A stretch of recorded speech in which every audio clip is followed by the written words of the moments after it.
But here we go, 18 minutes on the clock for Q1. Lewis thinks it's enough to make it into Q2, and I think it is as well.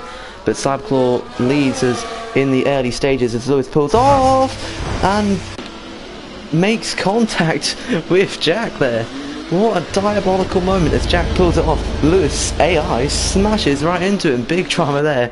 That is unbelievable. But Jimmy, Minariki, both in the pit lane and are waiting for their laps to be done. Kimiko being one of them. Rafa's retired. He thinks he is good enough.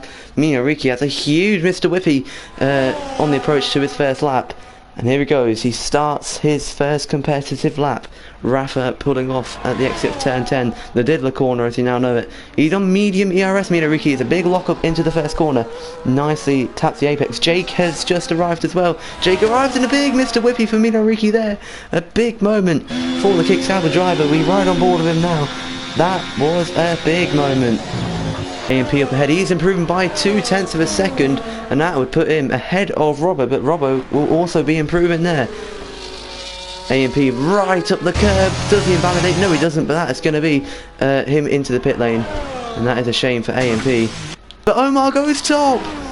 Omar goes top with 129.207, and out of nowhere, when he didn't have a setup or anything, and that's going to be a big hit into the wall. And I hope that doesn't mean Omar can't participate in the next part of qualifying. Will he be P15 on the grid? And you can see it on the graphic, look, 15th. That is it for Omar. What a huge shame for the Aston Martin Italiano. But Omar looks like he's confirmed his back row with Wiki. So then that will be two to watch, definitely. As Minariki to the line. This has been a good lap, and it's going to go top. A 28.768. He's 4.5 tenths up. An impressive lap for Minariki there. Henry McGrory 6 tenths up. He is 6 tenths up. That'll put him potentially into the top 10. Henry McGrory to the line. It's going to be into the 30s, I think. A 1:30.050 and it's P8. Good stuff from Henry McGrory, testing out the Red Bull. He said it's good, but it's bad that Kimiko is here. He wants to be the #1 Red Bull driver, and that is one statement you can make, absolutely, as he lets Kazuma go through. To the line for Kazuma then. Where will he plonk it? It's going to be a 29.215, and it's P2, just pips ahead of Cyberclaw, and that is one of the strangest top 3s you're ever going to see. With Minariki, Kazuma and Cyberclaw in the top 3. Kazuma is going to twerk it a little bit. And oh no! Kazuma's done the same thing, he's crashed as well! Kazuma's crashed as well! Unbelievable, Kazuma's crashed as well, he's gone behind Omar! That is absolute heartbreak. Do not crash, people. Oh, dearie me. Kazuma is out of qualifying. It's going to be like a 13 car quali here, potentially. Oh, no. Jake, he's running out of battery here. He comes to the line, though. It should be a good enough lap. And he goes P6. Do not crash. Do not crash. Oh, that is absolute heartbreak. Kazuma. All 4 of the McSauber Alliance cars are through to Q2. That is crucial. Omar and Kazuma looking to leave the session and try to rejoin after a very hectic Q1. We ride on board. We're going to follow this whole lap on board. It's a big moment there for Jack. He gets all sideways. That's the last place. You want to have a Mr. Whippy. And for Jack, is this going to be top of the session? I think it will be. He's used the ball as deploy, and it's a 1:28.115. And that is what we're looking for in the session. Minariki has spun his Kicksauber round. Minariki is round, and that is going to be heartbreak for Kicksauber. But there is still a chance yet for him to progress through. Big drama for Minariki. Will he go for another push lap, or is he going to box and then go for another attempt? Round he goes. Minariki's round. Big drama there into the gravel. Luckily not hitting the wall. He is getting maybe a bit frustrated in that Kicksauber cockpit. And a big drama and a big mare for Minariki. Rafa's going for another lap, and so is Cyberclaw, unsurprisingly. Those lower down. And what's happened to Kamiko? He's glitching out! Kamiko is glitching out! He's left the session and he's stuck! He's stuck! Oh my goodness me! I can't even change onto his onboard now, but that is unbelievable. Kamiko is stuck. Oh my god, this could cause huge carnage. Look, he's right on the racing line. Rafa's gonna have to slow it right down. What is going on with Kamiko? You don't want to use too many of the tyres. A&P has retired from the session. He thinks he has done enough. But Hurls has a big moment. He's going to be right to the back of Kamiko. Goodness me, a big scare there. As he head down into turn number 4. He goes out wide. He has to... Oh! That was a major scare. Thank God he's ghosting. Oh, what a sweet relief. As... everyone just goes to explore the stranded Kamiko. Minariki though, he doesn't care. He's gone straight through him and he wants to put a lap on the board. A bit of a wide line. Oh, and he's into the wall! Minariki out of qualifying. Big impact into the concrete wall. Minariki out of Q2 in a dramatic style. Unbelievable scenes here, but it looks like we now have our top 10 confirmed. Henry McGrory through to Q3. Unbelievable. He's looking to maybe improve, maybe getting to P8 or P9, but Frank Ocean is not going to do much. I think he did just improve it there, but that'll be him done. He improved by a few tenths of a second. Yuki Tsunoda is done, and the only other driver I think will be Cyberclaw in P7. So Henry McGrory, he could really bail out of this lap, but he's going to push anyway. He wants to prove his pace. He uses a forwards deploy, and the lap on the board is going to be into the 1:30s. It won't be anything special. And oh no, 3 of the 4 McSaubers go through. 2 Alpines, both of them go through. The 2 Mercedes go through as well.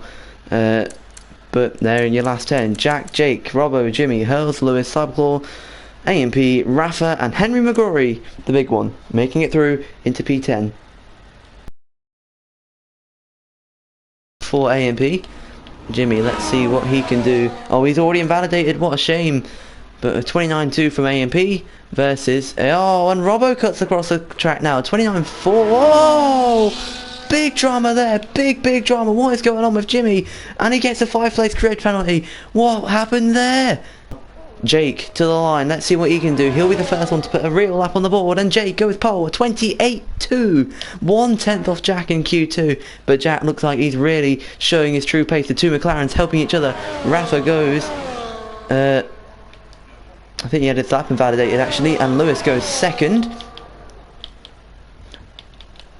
Jimmy getting ready for another lap, I believe. Henry McGrory goes third. That'll be the only ever time he'll hear that. Cyberclaw then to the line. Flicks it through the right-hander. He's out of ERS. That's been an issue we continue to talk about, maybe even into the race. It's a 28.7, and he splits Lewis and Jake. Here comes Jack, though. Jack F1. The kick Sauberman coming to the line. It's going to be a 27.5. 1:27.5.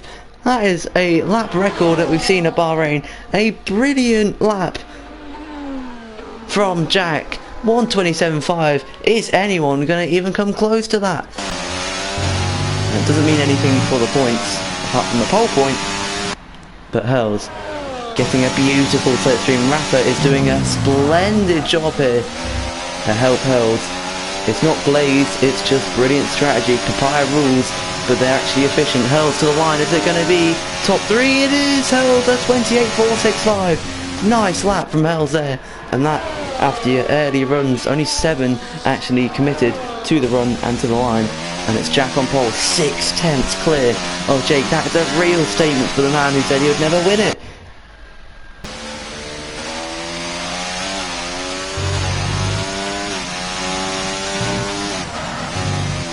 Oh, Mr. Whiffy through that corner. That has been absolutely notorious throughout this weekend already. A&P is going to try and brush that off. Looking potentially, he said top 5, and it could be very possible. He's had no traffic, nothing to bother him. He's running out of battery. He's got plenty of deploy left, but not much battery. To the line for Jimmy. What's he going to be on the board? It's P6, 1.3 seconds off, a 128.985. Anything sub 129 is impressive enough, but one attempt left for Jimmy, I would assume. It'll be bigger than McGrory, but Jake looking for a beautiful front row and a chance to really go for the playoffs and maybe even the title. To the line for Jake, then he's used his deploy and he's used up all his battery, and it's an improvement of 2.5 tenths. Jake goes second, 127.8. Good lap there. And they're off board with Lewis Stevo. And he's invalidated. No, he was 4 tenths up. That is heartbreak for Lewis Stevo. He could have been as high as P3 there.